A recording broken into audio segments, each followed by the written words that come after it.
Yeah, Michael Jordan's 6 years of winning championships was greater than LeBron James' entire career, folks. They want you to think that Michael Jordan, in those 6 years winning championships, well, here's your 6 championships. That's what they'll tell you. The LeBron James fans will tell you, oh, you guys only count those 6 championship years. That's all Mike was doing? He was just winning championships. So 91, other than winning the championship, well, in these years, other than winning the championship, this is what Michael Jordan did. 91, MVP, first team defense, all-star, all-NBA first team, finals MVP, scoring champion. That's all Michael Jordan did when he won his first championship. Man, you only count them years he won a championship. See, that's what they want you to think, with Mike was just winning championships. And that's it. 92, MVP, first team defense, all-star, all-NBA first team, finals MVP, scoring champ. That's all Mike did. He didn't do nothing else. 93 on the three-peat, right? Just running out of gas. How are you running on fumes?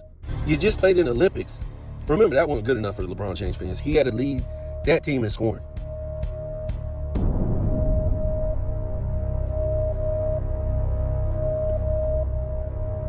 Anyways, coming off the Olympics and coming off a back-to-back championship, in 93 putting up 41 points per game against a team he wasn't even supposed to beat, really, the Suns. First team defense, steals title, all NBA first, all-star, finals MVP, and scoring champ.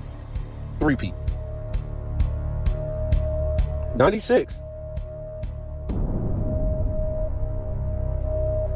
MVP, first team defense, all-star, all NBA first, all-star MVP, finals MVP, scoring champ. 97 on a back-to-back. First team defense, all NBA first, all-star, finals MVP, scoring champ. Let's note that when they took Michael Jordan's MVP in 93 and 97, he took it personal. He said, hey, wait, I was supposed to win that. Mike said, I was supposed to win that. Barkley and Malone ain't supposed to win. Look at my numbers. Okay, I'll just win the finals. How about that? I'll just win a three-peat and then another back-to-back. Is that good enough for you? Give me that. Give me that there, girl. Give me that. Does that sound like LeBron James? Man, they took my defensive player of the year. How do you win defensive player of the year and you ain't even got 100 damn blocks at 6'9"? That's crazy. Well, I don't even think he had 200 steals neither.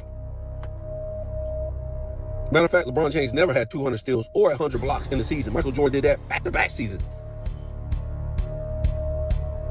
This dude talking about defensive player of the year. But what I'm saying is he didn't go to next year and try to get that defensive player of the year. When Curry won back-to-back MVPs, well, he won one, he didn't say, well, no, hell no, I'm getting this one. Remember, this dude was given MVPs on a super team. Not earned, was given. Name any other player that won MVP on a super team. A prime super team. Exactly. So 98, running on fumes, out of gas.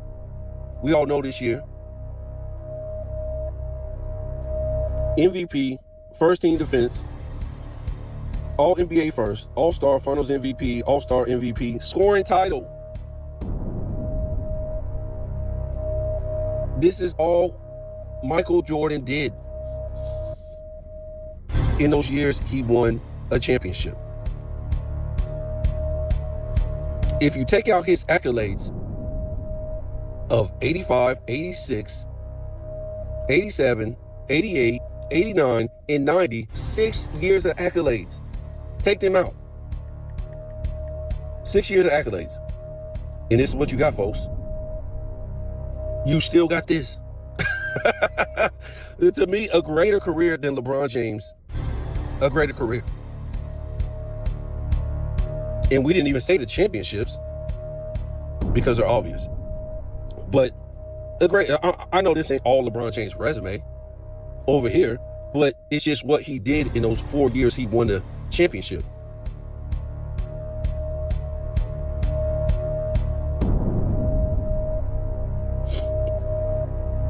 Meaning Michael Jordan didn't just have to win championships. He had to do all these other things while winning the championship.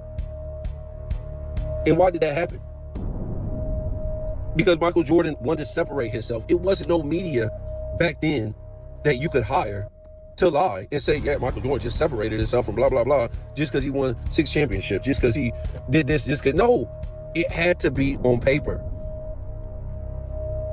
And we had to see it with our own eyes, folks.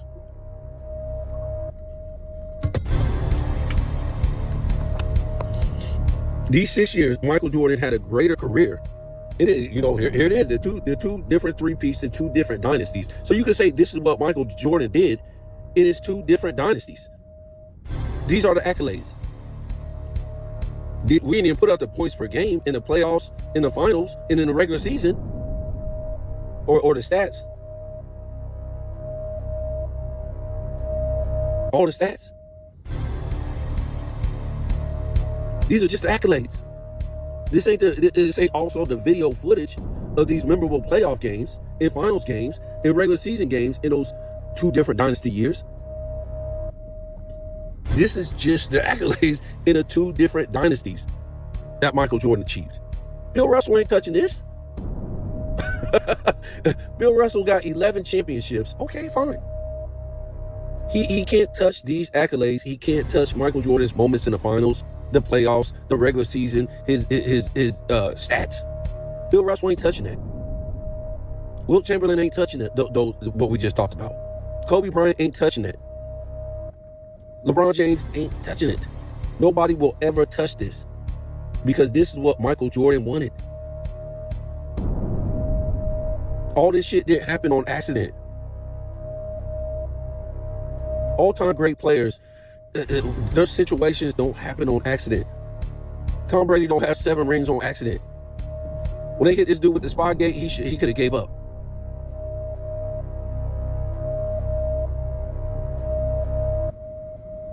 He came out every season after that and torched them motherfuckers. It was just like, okay, y'all say I need to cheat to win? Okay, how come I'm kicking everybody's ass after the spot gate? I mean, what? To me, the Spygate was bullshit. To me, what it was just, the NFL trying to get attention. And, they took the hit. The Patriots took the hit. They shut their mouth. And I think a lot of teams were doing it too. But they just took the heat. I don't think it was just the Patriots. But they was one of the teams that got caught. And they shut their mouths. It just took the heat. Like Barry Bonds. He wasn't the only one that was juicing, but guess what? He just shut his mouth. He could have went and snitched on everybody. He just shut his mouth. He didn't say that anybody else was doing it. He didn't say he was doing it. He didn't say the MLB was letting everybody do it. Barry Bonds just shut up.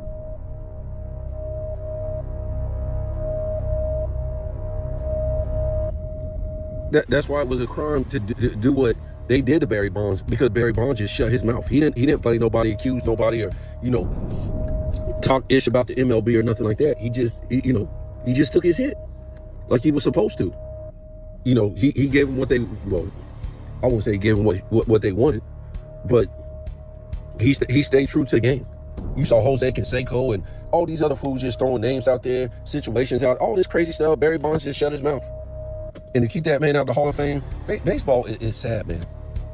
Baseball is sad. Like I said, they use those guys as a smokescreen to keep your mind off of them bringing all them international players in from the Caribbean and replacing all the American players. Because once that steroid shit was over, you looked up and it was just nothing but a whole bunch of people who don't speak English.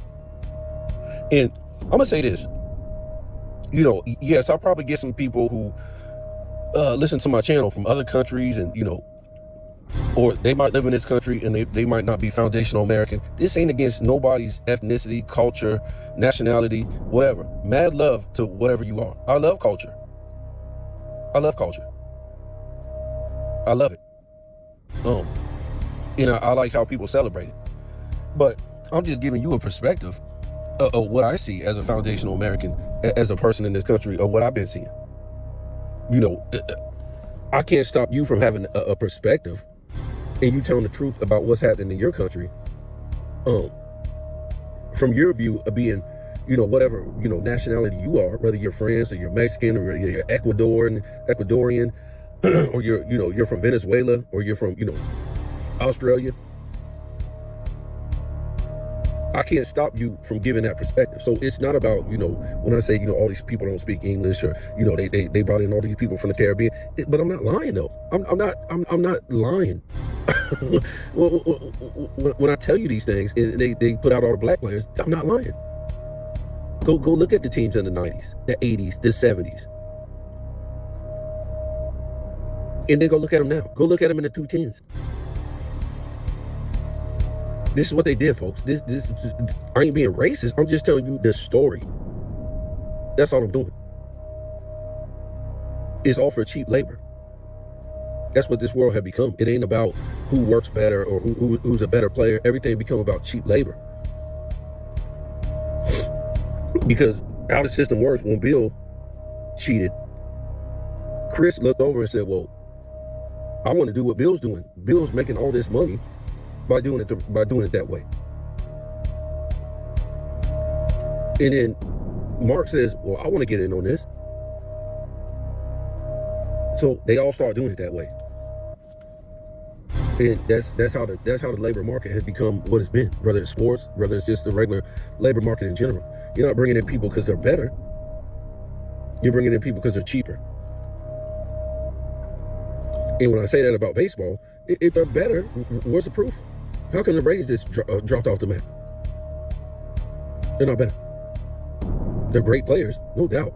Because like I said, when I was growing up, and, you know, especially in the 90s, we had a mix of players. We had the Latinos, the whites, and black players. It was great.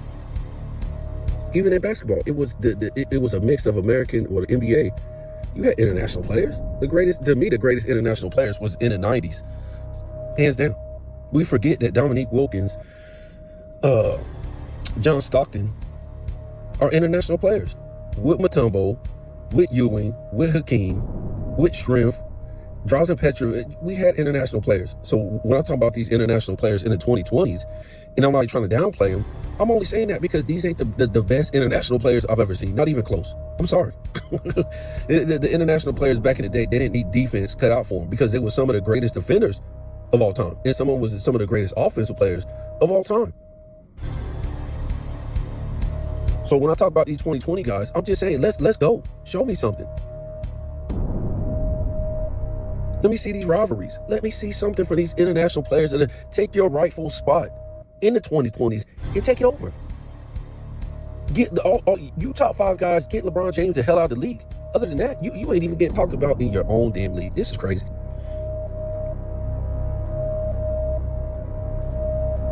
You ain't even being talked about. Bronny James is more talked about than SGA, who just won the championship. More than Joker. More than most of these guys. These supposed to be these guys' time. LeBron James is supposed to be a damn afterthought of being a failure, a loser, a meltdown artist, a choke artist. This is what's supposed to be coming from LeBron James. This is what's supposed to be coming from LeBron James right now, in his camp, in his legacy. That's it.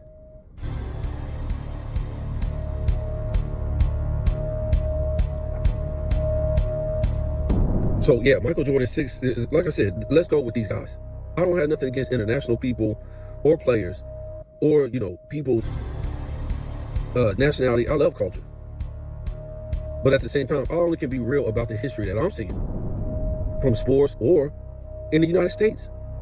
I can't go to somebody else's country and challenge them what they've been seeing in their country, in their history. That would be dumb. That would be dumb. And yes, the United States is a melting pot. I love it. But I can tell you what, my people been melting in this damn pot since the 1600s. I don't believe most of these people, their history is based on some school book. My history is based on genealogy, folks.